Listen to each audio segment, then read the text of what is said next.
Our first thing that we're going to talk about is a strike. Now, a strike comes in any form. A strike can be someone taking an object and throwing it at you. So that's an airborne strike. Or a strike can come with just the physical person coming at you and attempting to hit you. Either way, our job is to not get injured, and plus our job is not to injure the person. So the way that we do a strike, I taught a little earlier about what we call a supportive stance. A supportive stance is simply where you would take your feet and you're turning to a 45-degree angle. Now, why do we do this 45-degree angle? It's helping both of us. One, it gives us as the staff an escape route. If we need to get away, we can turn and go away. The other thing, it conveys respect for our client.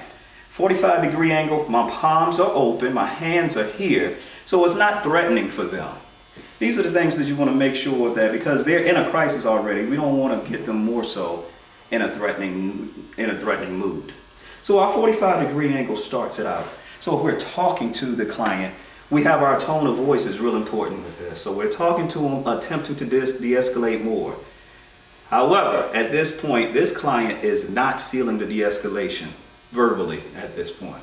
So now this client may be coming at us. One thing that we want to do, we want to understand our proximity, our position, and our posture. So part of our posture would be our 45-degree angle. So if we're here and we have a client rushing at us to strike us with a forward punch. So today what I'll be doing is having my person attempt to strike me across my body from my left to my right. I will simply deflect the strike and move out of the way. Once again, I'm not going to try to grab the person or anything. I'm going to deflect and I'm going to back out. So if we are here, I want my model to stand right here. My model is the person who is in crisis. So because he's in crisis, I want to give him space. That's the proximity. I don't want to come into his personal space because he's already at a level. So I want to give him space. If he's moving, I move because I want to make sure that I'm going to be giving him the space that he needs. Now, today I want him to simply take his right fist and attempt to go across to strike me to my shoulder. As it comes, I'm going to deflect and move out of the way. Simple as that. Let's demonstrate that again. I have my supportive stance. I'm attempting to talk. He doesn't want to listen. I deflect and I move out of the way. That's the simple thing as a strike. Now there's a strike of a fist. Also there's a strike of a kick. So if my person in crisis attempts to kick me, I'm going to simply do a kick. I'm going to go here and I'm going to still move out of the way. Once again, I'm in my supportive stance. He's going to try to kick me. I'm going to get out and move out of the way. So those are the two things that we'll talk about with the strike. Once again, we don't want to grab. We're not doing any of that. We're getting out of the way and we have our escape route. Okay? We'll move on. Now, I want to go to what we call grabs. There is a grab that happens and we have different facilities. Now these techniques that I'm showing you works in different facilities. It can work in nursing homes, it can work in residential, it can work with the clients that mentor, all of those. There are certain times where a client may grab our wrists. So if they grab our wrists, what we need to do is understand what crisis they're in and get away from this grab because we don't want to make this any worse than what it is. So if he grabs the wrist, our purpose of grabbing the wrist, if I can show you, we have weak points on each grab as humans. The weak points that we have is between the thumb and whatever the finger is. So the weak point here is right in between here. Our technique for this is we're simply going to pull away from the weak point and get out of the grab. There are 3 levels that we do this with for this training. There's a lower level, there's a medium level, and then there's a high level. The reason I say lower level is because If a person is grabbing us and it's not a real tense grab and it appears that they just want to get our attention, then we simply want to ask them to let us go.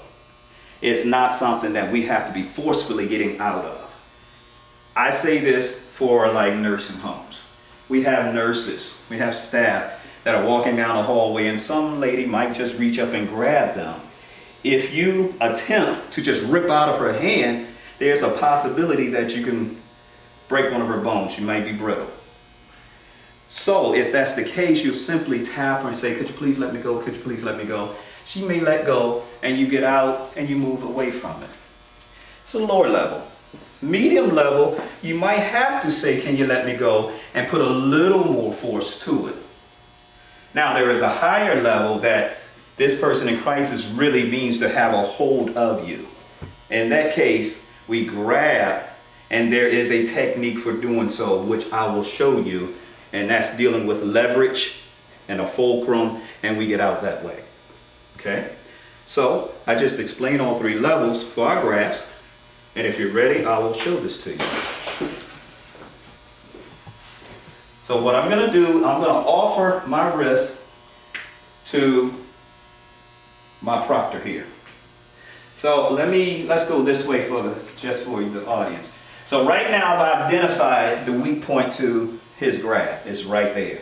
So if I want to get out of here, I have to pull to that weak point.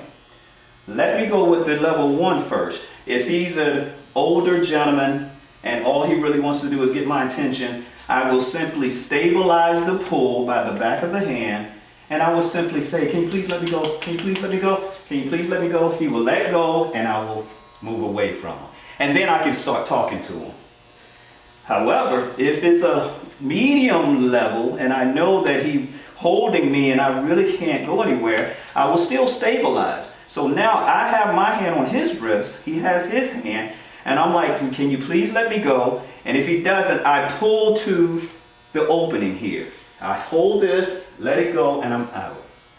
Once again, can you please let me go? Can you please let me go? I pull and I move. The last part, if he has it, I have to get my base. This is my supportive stance that we just talked about. If I say, can you please let me go? He is not letting go. He has me. I can't go. I have to then get a lever movement here. I simply step in to his right, his left side. I get him a little off balance. I pull out and I keep moving. This here will get you out of a situation. I did it on a slow motion, but if I speed it up, can you let me go? Can you let me go? I get in here and I have to move out of there as quick as I can. It's for safety. All of this is for safety purposes. That's your wrist grab. On the same note, there's a clothing grab. I'll have my trusted model come again. Here's a clothing grab. Every so often you might get someone who's going to grab your clothes.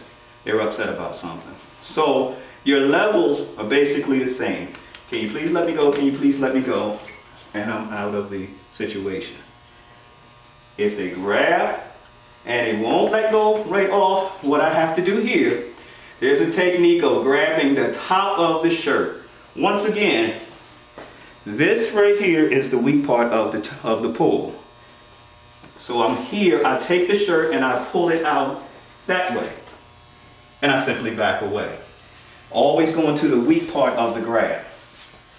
So can you let me go? Can you let me go? I pull and I move away. The last part, the higher wrist.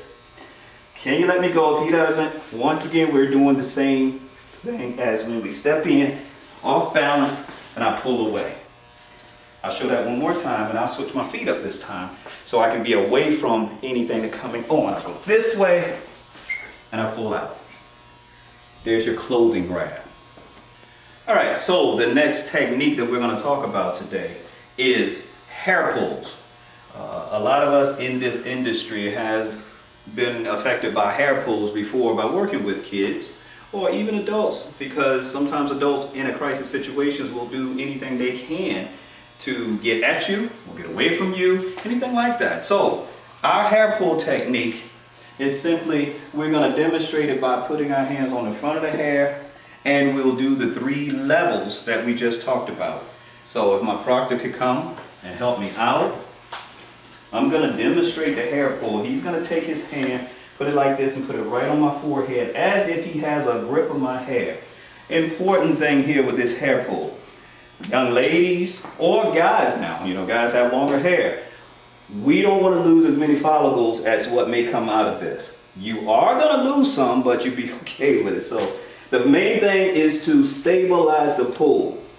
Once again, my feet are in a supportive stance position. This supportive stance is for my balance and for me to get away once I get out of this hair pull. So I'm gonna stabilize the pull. Stabilizing means I'm pushing the pull to my head.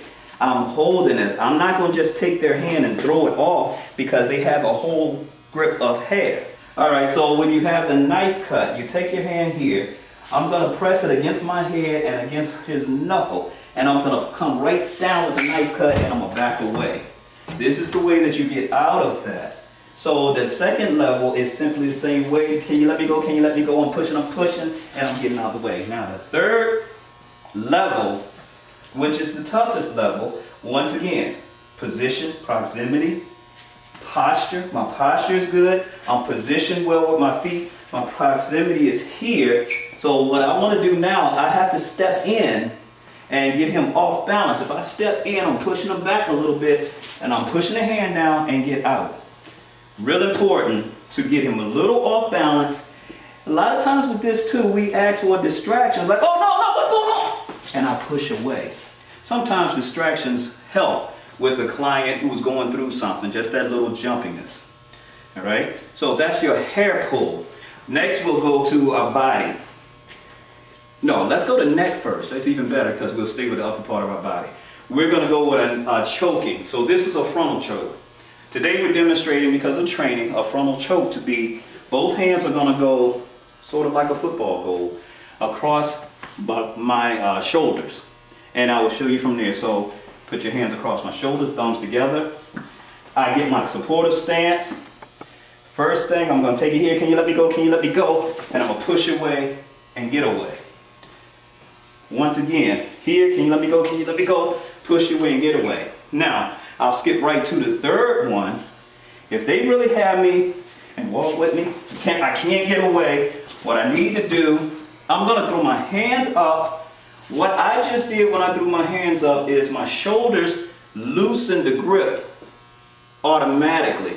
Once I do that, I want to come out of it this way and back away. I'm going to show you facing the camera this time. I can't get away. I'm going to throw my hands up, and I'm going to turn out, coming right across. Once I get out, I don't stand here. I don't stand here because he is upset about something. He'll come right after me, so I get out of the way. That's your neck grip, which is good. Now, since we're rolling pretty well, let's go right into the body. Certain times whenever we're working, it might be an opportunity for a person who's in crisis to want to do a bear hug. I'm going to show you 2 different types of bear hugs. One is going to be from the inside. It's going to be around here. Supportive stance first, because now I have my leverage. I'm going to maneuver in here, take one hand, and push out to get out. Once again, here, I figure out which one is on top, weakest part of the grip. I'm going to push, and I'm going to move out. There might be a situation where he'll catch me with my arms down. Now I can't just push out. So what I have to do here, I have my supportive stance. I'm going to get one hand inside. I have to get one hand inside, one hand outside, and I'm going to push to get out. I'll show one more time.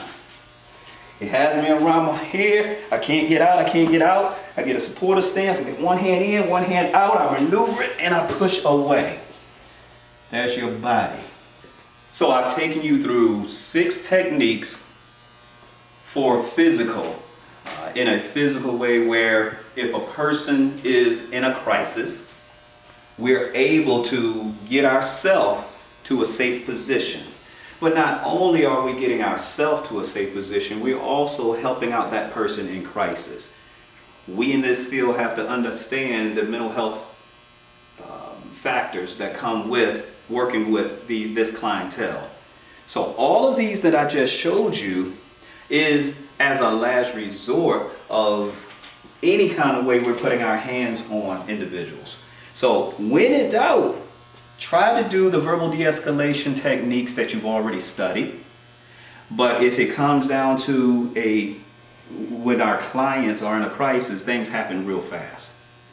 So when things happen fast, we're going to have to be able to get out of it fast. So I showed you about the strikes, throwing the strikes, even kicking at us. I showed you how to get away from that. We talked about grabs with us shirt grabs and our wrist grabs. We talked about getting out of that. Remember, getting from the most weakest point of a grab. Understand what that is. We talked about the choking and how to get away from that. We even went into the hair pulls. That's very prevalent in this business, that you get a hair pull. So we talked about getting out of that. We ended up with the body holds. There's a lot of times where it can be kids. A lot of kids are playful, but sometimes they're not. They want to just grab you. You want to get out of situations as quick as you can and as safe as you can. All right. Once again, my name is Chris Mitchell. Community Solutions. This is what we have as far as our de-escalation techniques, verbal, and we have our physical. I hope this was very useful to you. I hope it was informative to you, and let's go out and be great.